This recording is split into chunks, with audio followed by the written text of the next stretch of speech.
우리는 우리의 미래를 알지 못합니다. 왜냐하면 이 미래는 하나님에게 속한 영역이기 때문에 그렇습니다.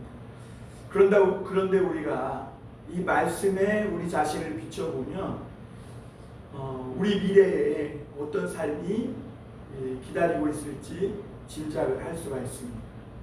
지금 당장은 어려워도 이 하나님의 말씀을 붙들고 나아가면 미래에 복이 있는 것이고, 지금 우리가 잘 되고 또 형통하고 있는 것 같지만 하나님의 말씀을 붙들고 있지 않다면 미래에는 결국 죄악 가운데 추락하고 마는 것입니다.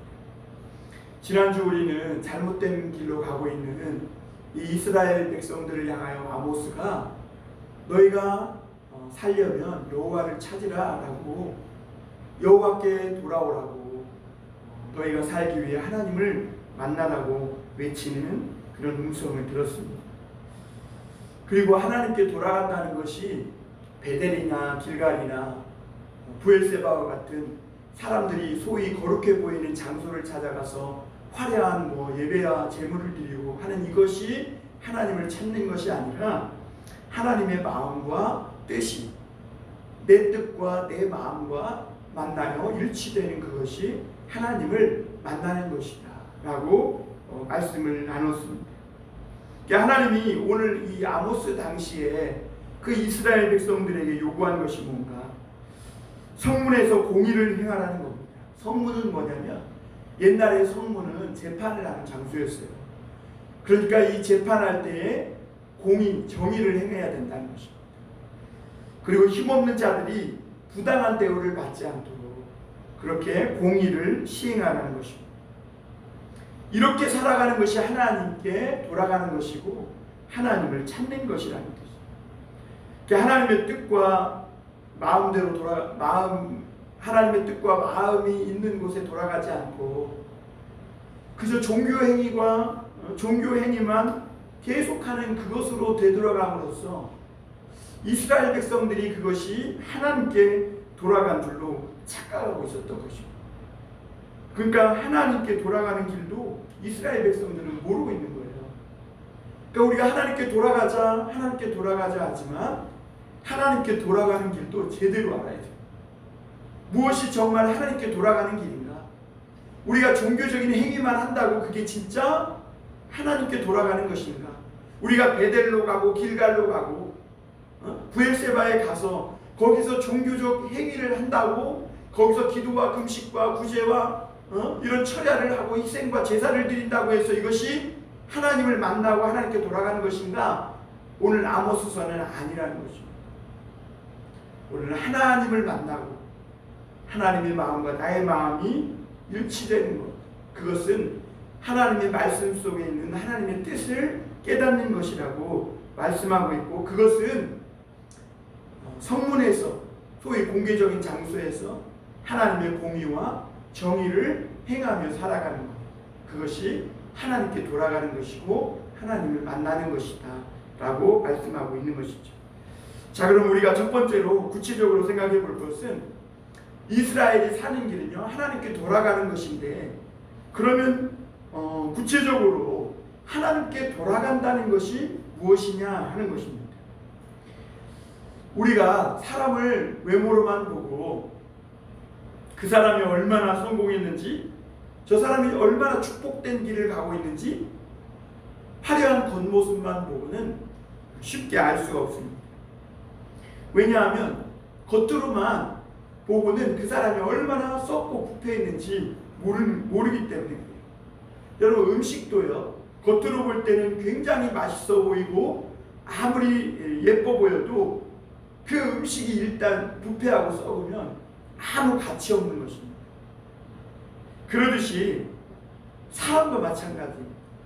그 사람이 얼마나 높은 지위에 있고 얼마나 많이 배우고 얼마나 세상에서 소위 성공했느냐, 그걸로만 그 사람을 알 수 없어요. 그 사람의 마음과 정신이 부패해 있으면 그 사람은 이미 하나님 앞에서 아무 가치 없는 인생이라고 성경은 말씀해 주고 있는 것입니다. 오늘 아모스 5장 4절과 14절은 백구를 이루고 있습니다. 4절에 보면 이렇게 말하죠. 여호와께서 이스라엘 족속에게 이와 같이 말씀하시기를 너희는 나를 찾으라 그리하면 살리라 그랬어요. 그러니까 여호와를 찾으면 살리라 이렇게 말합니다.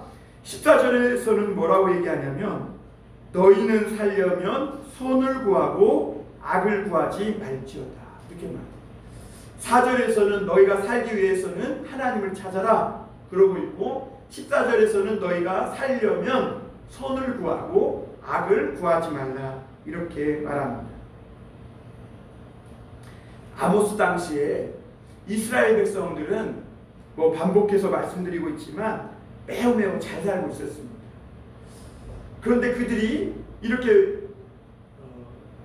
사회가 안정되고 국가가 부강해지니까 앞으로 더 잘 될 것이라는 그런 희망에 부풀어 있었습니다. 특히 이제 그 바람을 타고 거짓 선지자들은 막 바람을 더 넣기 시작한 것이죠. 그래서 마지막 때 여호와의 날이 올 텐데 그때는 온 세상에 있는 모든 것이 다 이스라엘의 것이 된다 이렇게 바람을 넣으면서 떠들어댄 것입니다. 그런데 아모스 선지자는 달랐어요. 이스라엘의 미래에 심각한 문제가 있는 걸 본 거예요. 지금까지 거짓 선지자들은 지금까지 이 이스라엘이 부강해지고 경제적으로 막 잘 먹고 잘 살게 되니까 앞으로 더 잘 될 것이고 여호와의 날은 온 세상이 막 자기 것이 될 것이라고 막 이런 듣기 좋은 소리를 막 떠들어댔는데 아모스는 아니라는 거예요. 이스라엘의 미래에 심각한 결함이 생겼다, 문제가 생겼다 이렇게 말하고 있는 거예요. 왜냐하면 이미 성공에 도취한 이 이스라엘 백성들이 지금은 복을 받는 것 같이 보이지만 이미 이스라엘 백성들이 지금 망하는 길에 들었었다는 거예요. 그런데 거짓 선지자들은 눈이 멀었기 때문에 그들의 눈은 뇌물로 돈으로 세상의 욕망으로 취해있기 때문에 눈이 멀었기 때문에 이게 안 보이는 거예요. 이스라엘은 종교적으로는 하나님을 믿는다고 말은 하고 있지만 삶으로는 악을 서슴없이 행하고 있는 거예요. 우리 지난 아모스 4장에서 봤지 않습니까? 성문에서 하나님의 정의를 짓밟고 하나님의 공의를 법정에서 짓밟는 거예요. 가난한 자들을 학대하고 아주 가난한 자의 머리에 있는 티끌까지 탐을 내는 욕심이 판을 치는 악이 자행되고 있던 그런 시대였습니다. 그리고 아모스는 또 한 가지를 봤는데 이스라엘이 굉장히 부패한 것을 본 거예요. 그게 썩어 있는 것이죠. 겉으로는 아직 성공한 것 같고 화려한 것 같지만 그 속은 지금 썩어 문드러져 가고 있는 것을 아모스는 본 것입니다. 여러분, 사람은요 금방 부패하는 본성을 가졌어요. 그래서 아무리 깨끗한 사람도 내가 오늘 욕심이 들어오게 되면요 금방 썩고 변질돼 버립니다. 그것을 우리가 예수님의 12제자인 가룟 유다에게서 볼 수 있어요. 가룟 유다가 3년 동안 예수님을 쫓아다녔지만 욕심이 들어오고 돈에 대한 어떤 욕망이 들어오다 보니까 그 마음이 변질되고 썩어버린 거예요. 부패하게 되는 것이죠. 그래서 아모스는 그렇게 광야에서 순수하게 하나님을 믿고 가나안 땅을 들어갔던 그 이스라엘 백성들을 향해 그랬던 그들이 이제는 썩고 부패해서 이제는 샴페인을 터뜨리고 막 여호와의 날에 대단한 축복이 있을 것처럼 떠들어대는 그들을 향해 외칩니다. 너희의 미래가 결코 여호와의 날이 올 때 너희의 미래가 어둡고 캄캄하다. 빛이 없다는 거예요. 그래서 이 미래에 닥쳐올 심각한 이 날들을 그 날들 속에서 살기 위해서는 너희가 선을 구하고 악을 구하지 말라 이렇게 말합니다. 어거스틴은 이 악을 선의 결핍이라고 했어요. 왜 그랬냐? 하나님은요 완전한 분이에요. 그런데 완전한 분이 이 세상을 지으시고 좋았다라고 했어요. 그러니까 이 세상을 향해 좋았다 그랬다는 것은 이 세상이 하나님이 지었기 때문에 완전한 부족함 없이 지어진 세상이라는 것이죠. 그런데 하나님이 만든 세상에 왜 악이 있느냐 하는 것입니다. 그래서 옛날 철학자들은 하나님이 지은 이 완전한 세상에 완전하신 하나님이 세상을 선하고 아름답게 지으셨는데 왜 악이 있냐? 그것은 아무리 캄캄한 방도 빛이 딱 비치면 어떻게 해요? 어둠이 물러가요. 그렇듯이 하나님이 지으신 이 선하고 아름다운 세상에 악이 있는 것은 빛으로 지음받은 하나님의 사람들이 빛으로 살지 않고 선으로 살지 않기 때문에 세상이 악으로 가득 차 있는 것처럼 보인다는 것이죠. 그러면 이스라엘이 사는 길이 뭔가? 오늘 15절에서 이렇게 말합니다.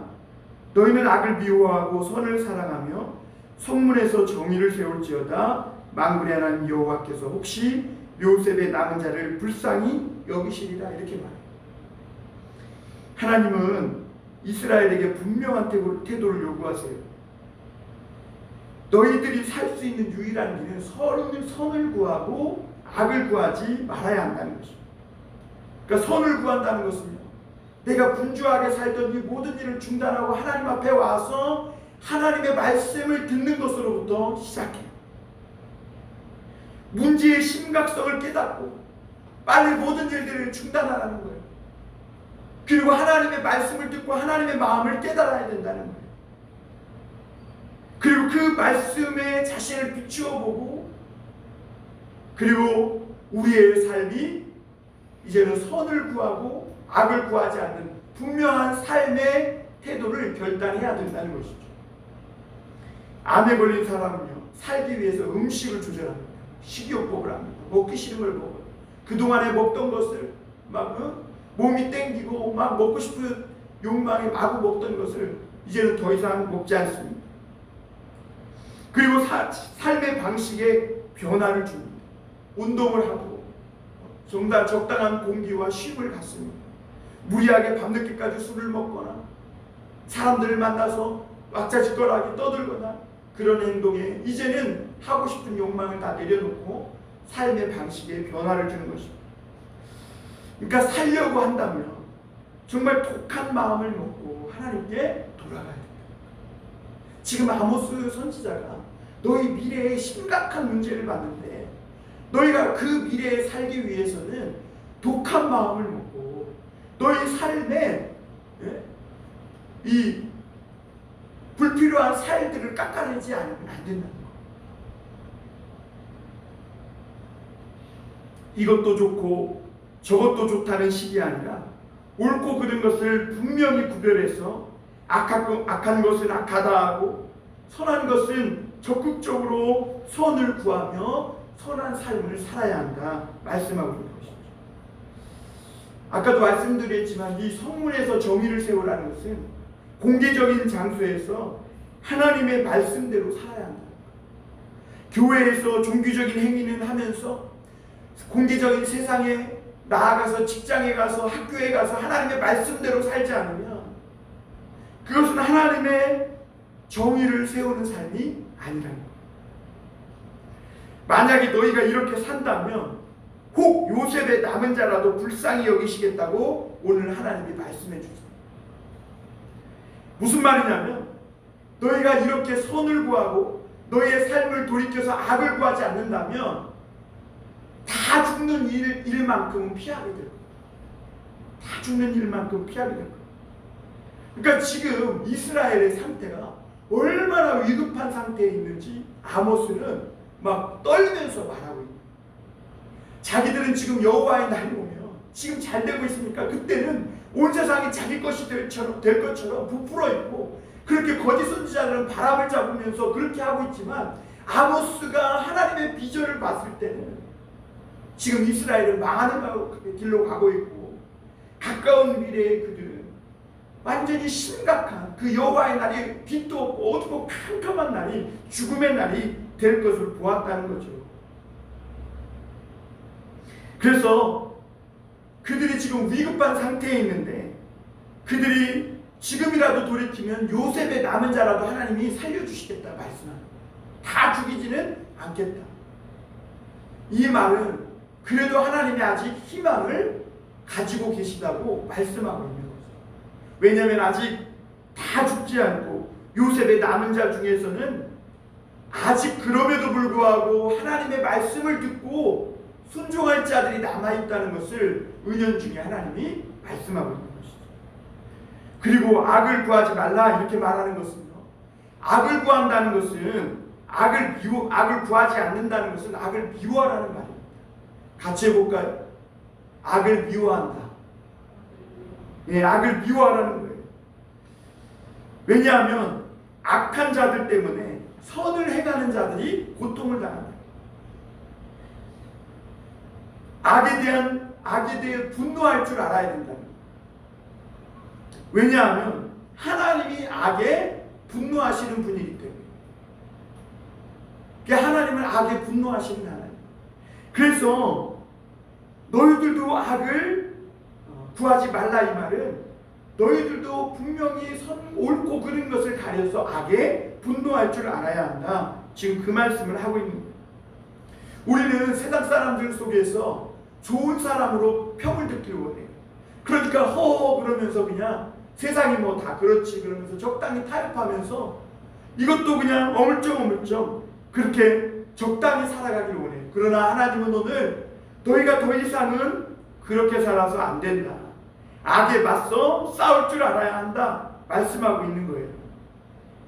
이것은 악한 사람들이 하는 방식 그대로 똑같이 악한 사람을 미워하라 이렇게 말하는 것이 아니라 악한 자들이 더 이상 악을 저지르지 못하도록 막아야 한다는 거예요. 막아야.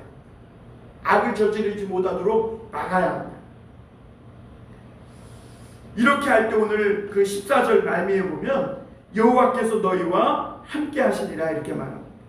거기 한번 14절 그 하반절 볼까요? 만군의 하나님 여호와께서 너희의 말과 같이 너희와 함께 하시리라. 여기서 너희의 말과 같이 너희와 함께 하시리라 그랬어요. 너희의 말과 같이. 이 말씀은 무슨 의미예요? 이스라엘이 지금까지 하나님은 우리와 함께 계신다고 막 말로 떠들었다는 거예요. 그런데 지금까지 말로는 그렇게 떠들었지만 하나님이 함께 하신다는 거예요? 하시지 않는다는 거예요? 하나님이 함께 하시지 않았다는 거예요. 말로 이스라엘 백성들이 하나님 우리와 함께 계셔, 하나님은 우리 편이야 그랬지만 하나님은 너희가 이제는 돌이켜서 선을 구하고 악을 구하지 않으면 그렇게 할 때 더 이상 말로 떠드는 것을 그치고 삶으로 선을 구할 때 하나님이 너희와 함께 하겠다 이렇게 말하는 것이죠. 여러분 하나님의 백성에게는요 말로 하나님이 우리와 함께 한다고 떠들지만 실제는 하나님이 함께하지 않는 이것보다 더 위험한 것이 없는 거예요. 왜냐하면 하나님의 백성들에게는 가장 큰 상급과 도움이 하나님이시기 때문에 그래요. 여러분 우리가 하나님이 우리와 함께 하시도록 하나님을 위해 삶의 자리를 마련해 드릴 줄 알아야 한다는 것입니다. 오늘 아모스는 16절부터 17절에서 하나님의 심판이 얼마나 가까이 왔는지 우리에게 말씀해 주고 있습니다. 이 하나님의 심판이 오니까 광장에서 거리에서 애국하는 일이 있다는 것. 그리고 하나님께서 오늘 내가 너희 가운데로 지날 것이다 이렇게 말합니다. 오늘 거기 17절 한번 볼까요? 모든 포도원에서도 울리니 이는 내가 너희 가운데로 지나갈 것임이라 여호와의 말씀입니다. 여러분 이스라엘 백성들은 말로 하나님이 우리와 함께 하신다고 떠들어댔어요. 그런데 그러면 하나님이 그들 가운데 지나가면 좋은 일이 있고 기쁨이 넘치고 그래야 되잖아요. 은혜가 충만하고. 그런데 그들에게는 광장과 거리뿐만 아니라 농부도 울고 애통하고 슬픔이 있고 그리고 포도원에서도 울겠다 이렇게 말씀하고 있습니다. 내가 너희 가운데 지나간다 이 표현을 아모스가 가져온 것은요 이스라엘 백성들이 애굽에서 나오기 전날 밤에 하나님께서 그 밤에 출애굽기 12장 12절에 보면 애굽 땅에 두루 다녔다 그랬어요. 그러니까 세번역으로는 하나님께서 그 밤에 애굽 땅으로 들어가셨다 그랬어요. 애굽 땅에 하나님이 들어갈 때 어땠어요? 이스라엘 백성들을 억압하고 압제하고 범죄한 이 애굽 땅에는 모든 장자들이 죽어서 죽음과 애통이 온 애굽 땅에 가득한 날이었어요. 그래서 이 아모스는 그때 그 말씀을 빌려와서 지금 하나님은 아모스 시대 이 이스라엘 백성들에게 하나님이 지나갈 때 온 이스라엘 땅에 슬픔과 애곡하는 일이 있을 것이다. 하나님이 심판하러 들어오시는 것이죠. 그리고 그 심판할 때 애통이 얼마나 심한지 농부들을 불러다가 곡을 시킨다는 거예요. 왜냐하면 원래 이 곡이라는 것은 울음꾼에게 시켜야 되는데 울음꾼으로도 부족해요. 그러니까 농부들까지 데려다가 울음꾼이 곡을 시킨다는 거예요. 그만큼 크나큰 재앙과 슬픔이 온 이스라엘 땅에 있을 것을 말씀하고 있는 것이죠. 포도원에서 운다 그랬어요. 포도원은 원래 포도는 기쁨을 상징합니다. 그런데 기쁨이 있어야 할 포도원에서 우는 거예요. 왜 우냐? 기쁨의 근원을 잃어버린 거예요. 이스라엘 백성들의 기쁨의 근원은 돈이 아니에요. 직장이 아니에요. 풍요한 어떤 곡식이 아니에요. 이스라엘의 이 기쁨의 근원은 하나님이신데 이 하나님이 지금 그들을 떠나가고 있는 것이죠. 그러니까 하나님께로 그들이 돌아가지 않으면 이스라엘의 모든 땅은 죽음과 슬픔이 가득한 고통의 땅으로 변한다고 그렇게 위급한 상태에 너희가 놓여있다고 아모스는 지금 경고하고 있는 것입니다. 여러분, 하나님의 백성은요, 하나님의 말씀을 지키는 데서 하나님의 백성이 되는 거죠. 말씀을 버리면요 차라리 하나님의 백성이 되지 않는 것입니다. 그러니까 예수님은 가룟 유다에게 뭐라고 해요? 내가 차라리 나지 아니하였으면 좋을 뻔해요. 예수 믿는 사람도 마찬가지예요. 교회 다닌다고 하면서 세상과 교회에 양다리 걸치고 있으면요 비참해지는 거예요. 차라리 믿지 않는 세상 사람들보다 더 비참한 삶이 되는 것이죠. 오늘 이스라엘 백성들이 만약 이 아모스의 말씀을 듣고 그들이 미리 애통하고 미리 애곡했다면 이스라엘 그 백성들처럼 6월절 그날 밤에 어린 양을 잡고 문설주에 바르고 그렇게 하나님 앞에 자기들이 미리 이미 우리들은 죽은 자라고 하나님 앞에 죽은 자라고 겸손한 자리에 앉아서 울고 미리 애곡했더라면 이스라엘 백성들이 살았을 거예요. 그런데 망하는 자들의 특징이 뭐냐면 하나님의 말씀이 들려도 절대로 자기의 생각과 태도를 바꾸지 않아요.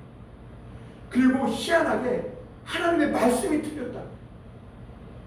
끝까지 고집을 꺾지 않아요. 이게 망하는 자들의 특징이라는 것이죠. 그래서 하나님은 이 여호와의 날의 끔찍한 상상을 아모스에게 보여주면서 이스라엘 백성들에게 사는 길을 가르쳐주고 있는 것입니다. 오늘 이 아모스는 거짓된 여호와의 날을 전하는 이 선지자들을 향해 경고를 외치는 것을 볼 수가 있습니다. 이스라엘이 경제적으로 안정되고 좋아지니까 앞으로 더 복을 받을 거라는 기대가 막 생기는 거예요. 그러니까 이런 기대에 편승해서 그들은 생각하기를 여호와의 날도 막 좋을 거다. 그런 생각을 지울 수가 없는 거예요. 그 선지자들은요, 그들에게서부터 나오는 그런 콩고물, 떡덩이, 뇌물들이 그거에 먹고 막 배부르고 눈이 몰아가지고 거기에 막 바람을 집어넣는 거죠. 그 거짓 선지자들의 특징이 뭐냐? 사람들이 듣기 좋은 말만 하고 그리고 예언을 해놓고 책임을 안 져요. 그것이 이루어지지 않아도. 그러니까 이 거짓 선지자들은요, 사람이 듣기 좋은 소리를 하니까 굉장히 인기가 많습니다. 그리고 아모스와는 비교되지 않을 정도로 유명해요. 그러니까 아모스는 저 드고아에 농사 짓던 사람을 불렀다가 예언을 시켰습니다. 사실 이 허름한 옷을 입고 말씀에 대해서 어떤 공식적인 율법 학교를 다닌 것도 아닌 이 아모스가 전하는 말씀을 누가 믿었겠느냐 하는 것이죠. 오늘 18절에 보면 이 아모스는 이렇게 말합니다. 18절 한번 보겠습니다. 화 있을진저 여호와의 날을 사모하는 자여, 너희가 어찌하여 여호와의 날을 사모하느냐? 그날은 어둠이요 빛이 아니라. 이렇게 말합니다. 이스라엘 백성들은요, 아까 말씀드린 대로 막 이 여호와의 날이 되면 온 세상의 모든 것이 다 자기들 것이 될 줄 알았어요. 왜냐하면 지금 이스라엘은 부강해지죠. 요단 동편도 차지했죠. 그리고 뿐만 아니라 그 주변의 아수르나 이런 모든 국제 정세들이, 주변 나라들이 약해졌거든요. 그러니까 그런 틈을 타서 이스라엘의 형편이 굉장히 좋아진 거예요. 그러니까 여호와의 날이 지금 아닌가, 지금이 바로 여호와의 날이 아닌가 이러면서 앞으로 이 여호와의 날이 막 빨리 오기를 사모한 거예요. 왜냐하면 이 여호와의 날이 되면 온 세상이 그냥 자기들 세상이 될 줄 알았던 것이죠. 원래 선지자들은요, 말씀에서 벗어나면 죄를 책망하고 바로잡아서 바른 길을 가게 하는 것이 선지자예요. 이것이 백성들을 사랑하는 진정한 사랑의 행위고, 이것이 선지자가 할 수 있는 최선의 사랑의 행동이에요. 그리고 그렇게 하는 자체가 사랑이에요. 여러분, 사랑은 감정적인 것이 아니에요. 망하는 길로 가는 사람을 책망하고 돌이켜서 축복의 길, 사는 길로 갈 수 있도록 해주는 것이 진짜 사랑하는 거예요. 여러분, 이스라엘의 형편이 이렇게 좋아지니까요, 많은 거짓 선지자들이 지금이 바로 여호와의 날이고 이제 더 좋은 여호와의 날이 온다, 막 기대에 부풀어 있었던 것이죠. 그러나 이 아모스가 본 여호와의 날은, 지금은 이렇게 이스라엘 백성이 좋고 잘 되는 것은 폭풍 전야와 같이 고요한 것에 불과하다. 그러면서 여호와의 날이 어떻게 될 것인지 19절에서 20절까지 아주 생생하게 묘사합니다. 한번 볼까요? 19절에서 20절. 마치 사람이 사자를 피하다가 곰을 만나거나 혹은 집에 들어가서 손을 벽에 대었다가 뱀에 물림 같다 그랬어요. 이게 무슨 말이에요? 어떤 사람이 외딴 길을 가는데요, 사자가 나타난 거예요. 갑자기 막 허겁지겁 도망쳤어요. 그랬더니 뭘 만난 거예요? 곰을 만나서 찢겨 죽은 거예요. 그리고 사람이 막 피곤하게 일하고 집에 가서 좀 쉬려고 벽에다 손을 댔는데 뱀이 나와서 물어서 죽은 거예요. 이 말은 무슨 말이냐면, 이 여호와의 날에 이스라엘 백성들이요, 재앙을 피할 방법이 없다. 재앙을 피할 방법이 없다. 어디를 가든지 재앙이 따라다닐 수밖에 없다. 지금 그 말씀을 하고 있는 거예요. 그러면서 오늘 20절에 보면 여호와의 날은 빛없는 어둠이 아니며 빛남 없는 캄캄함이야. 빛이 없는 어둠이고 빛이라고는 하나도 없는 완전히 캄캄한 그것이 바로 여호와의 날이다.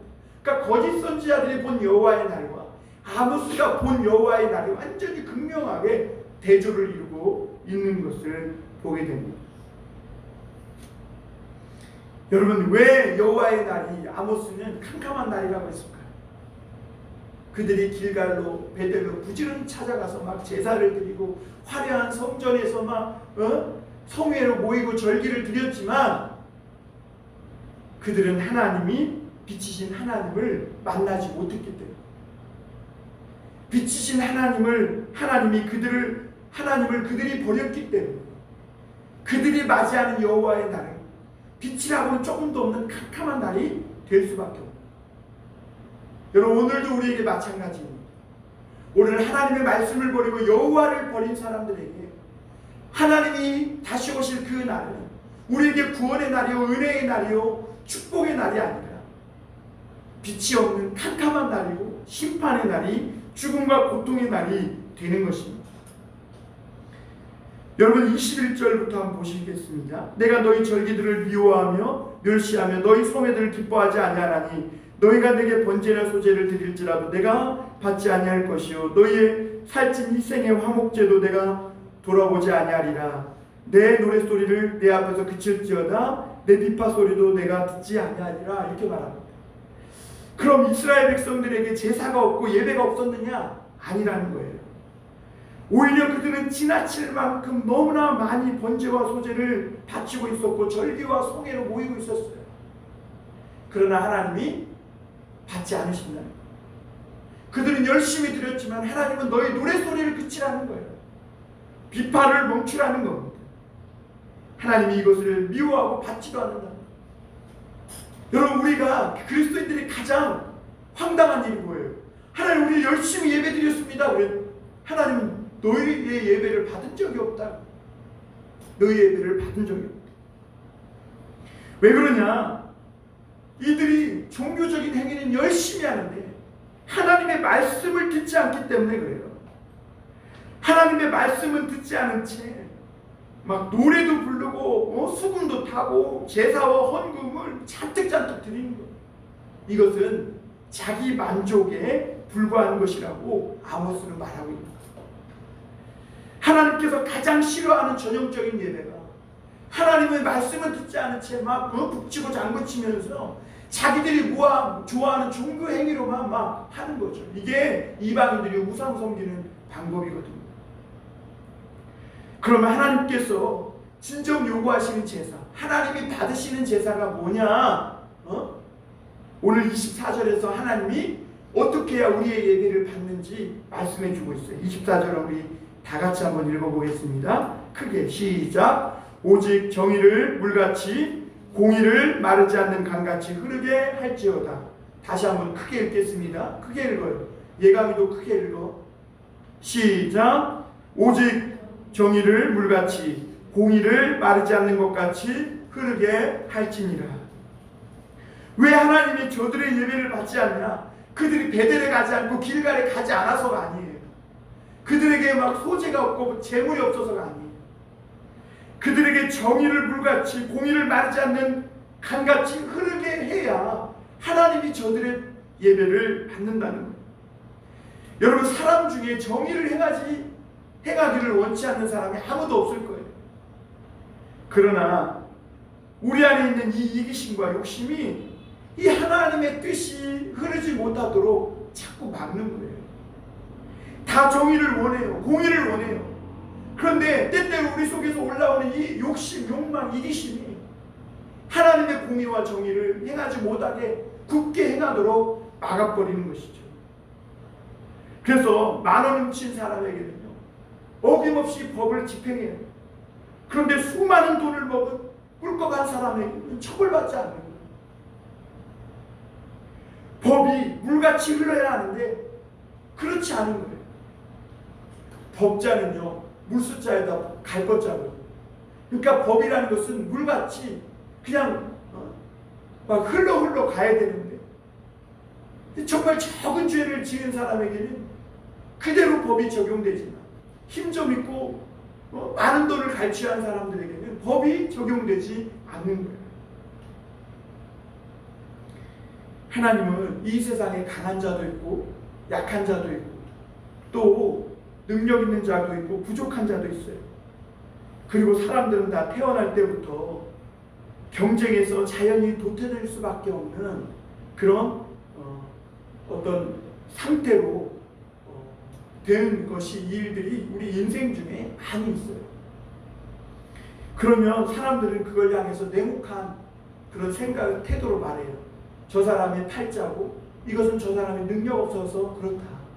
그러나 하나님은 그게 아니라는 거예요. 하나님 앞에서 모두가 소중하다는 거예요. 약한 자나 강한 자나 모든 사람이 하나님 앞에 똑같이 안심하고 살아갈 수 있는 이 정의롭고 공의로운 세상을 만드는 것이 하나님이 기뻐하시는, 받으시는 제사를 드리는 삶이라는 것이죠. 그러므로 하나님의 공의와 정의가 마르지 않는 강같이 흐르게 해야, 그래서 모든 사람들이 이 법이라는 하나님의 말씀의 법 안에서 공동체로서 모두가 다 자기의 삶을, 자기의 몫을 누리며 살 수 있는 그런 삶을 보장받도록 하는 이런 삶을 살게 해줄 때, 그때 하나님이 그 예배를 받으신다. 그러므로 여러분, 이런 하나님의 공의와 정의가 강같이 흘러가려면 하나님의 말씀을 통해서 은혜가 강같이 흘러야 돼.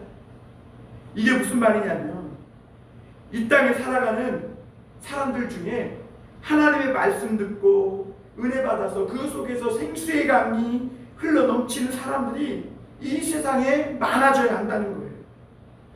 그래서 은혜 받아서 다른 사람들에 대해서 불쌍히 여기고 잘못된 악을 행하는 사람들에게 정의와 공의를 행함으로 더 이상 악을 행해서 선하고 의롭게 살아가는 사람들을 고통당하지 않게 만드는 그런 공의와 정의가 하수같이 흘러가는 그런 사람들이 많아질 때 이 세상이 하나님을 예배하는 곳입니다. 그러므로 여러분, 오늘 믿는 자들이 정의와 공의를 왜곡하면서 하나님을 믿는다고 외치는 것은 말뿐이라는 것이고 위선이라는 것. 말로는 하나님이 함께 하신다고 하지만 하나님은 함께 하시지 않는다는 것. 이것이 오늘 아모스가 전하는 강력한 메시지입니다. 그래서 25절에 보면 하나님은 이렇게 말합니다. 이스라엘 족속아, 너희가 40년 동안 광야에서 희생과 소제물을 내게 드렸느냐, 이렇게 말합니다. 이게 무슨 말이냐면 이스라엘 백성이 광야에 있을 때 가난해서 하나님 앞에 제사를 잘 못 드렸어요. 그런데 하나님이 그들을 인도하시고 지켜주셨거든요. 그러니까 하나님이 니들이 광야에 있을 때 제사를 드려서 내가 그 제물을 받고 흐뭇해서 너희를 지켜주고 인도해주고 광야에 살려줬느냐, 지금 그 얘기를 하는 거예요.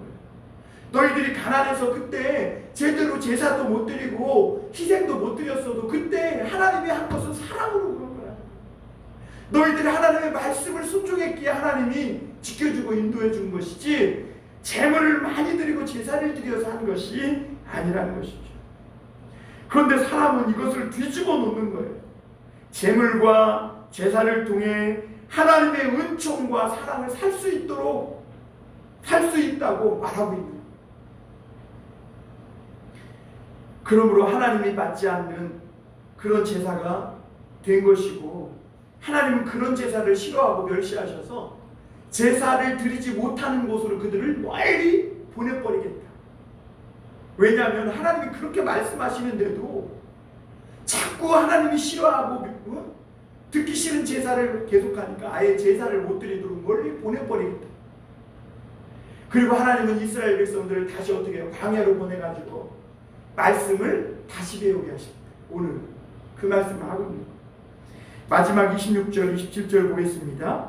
너희가 너희 왕 식국과 기운과 너희 우상들과 너희가 너희를 위하여 만든 신들의 법 별 형상을 지고 가리라. 내가 너희를 다메섹 밖으로 사로잡혀 가게 하리라. 그의 이름이 만군의 하나님이라 불리우는 여호와께서 말씀하셨습니다.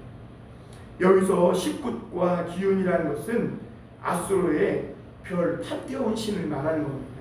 그러니까 우상인 것이죠. 스데반 집사도 사도행전 7장에서 이 말씀을 좀 다르게 인용하고 있는데 여기서 말하고자 하는 메시지는 똑같아요.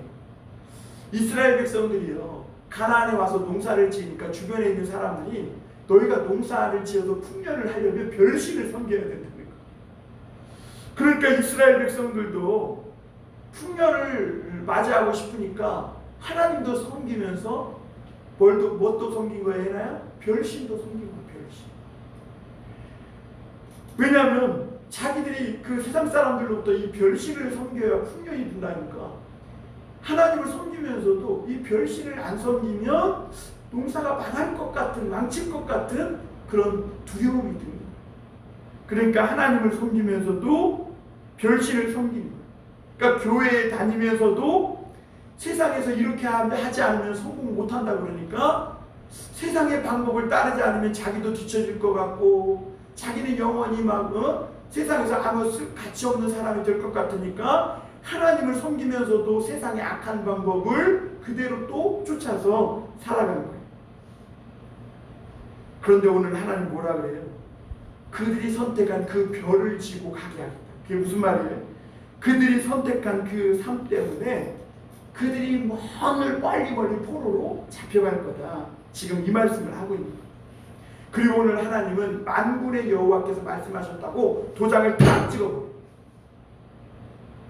왜냐하면 돌이키지 못하게 하시겠다. 돌이킬 수 없는 말씀이라는 거예요. 오늘 사랑하는 성도 여러분, 오늘 믿는 우리에게 책임이 있습니다. 이 세상에 하나님의 정의와 공의가 강물같이 흐르도록 해야 한다는 것. 오늘 우리가 이곳에서 종교적인 행위와 또 하나님이 우리와 함께 하신다고 말로 떠드는 것만으로는 부족하다는 것. 우리가 하나님의 말씀에 은혜를 받아가지고요, 세상에서 힘들고 어려운 사람을 불쌍히 여기고 그들이 세상에서 악으로 인해서 고통받지 않도록, 더 이상 악이 힘없고 가난한 자들 눈물을 흘리게 하고 슬픔과 고통당하지 않도록 공의와 정의를 하수같이 흘리는 것.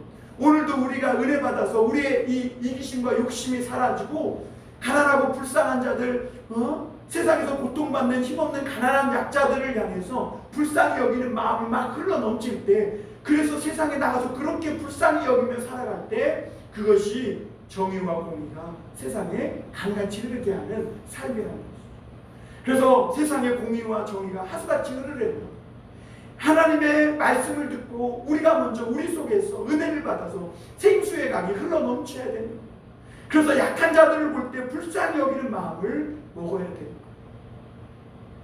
뇌물을 받고 힘없이 부당한 대우를 받는 사람, 약해서 힘이 없어서 설 자리를 잃어버린 사람들에게 그들을 불쌍히 여기고 마음을 함께 해주는 이런 공의와 정의를 흘려보낼 수 있는 이런 사람이 되어야 된다. 하나님은 우리가 하나님 앞에 엄청난 것을 희생해야 온전해진다고 말씀하시지 않아요. 오늘 우리가 하나님의 말씀을 듣고 작은 것에 은혜를 받고 작은 것 하나를 결단하며 살아갈 때, 그때 하나님은 그것을 통해 큰 능력을 이루시는 하나님이신 줄 믿습니다. 물방울 한 방울 한 방울이 모여서 큰 강을 이루듯이 오늘 우리 봉담 선화목자교회 성도님들이 하나님께 은혜를 받아서 그 속에서 은혜의 강이 흘러넘쳐서 저와 여러분들로 말미암아 세상에 하나님의 공의가, 하나님의 정의가 하수같이 흐르도록 하는 그런 하나님을 기쁘시게 하는 성도들이 다 되시기를 주님의 이름으로 축원합니다. 기도하겠습니다.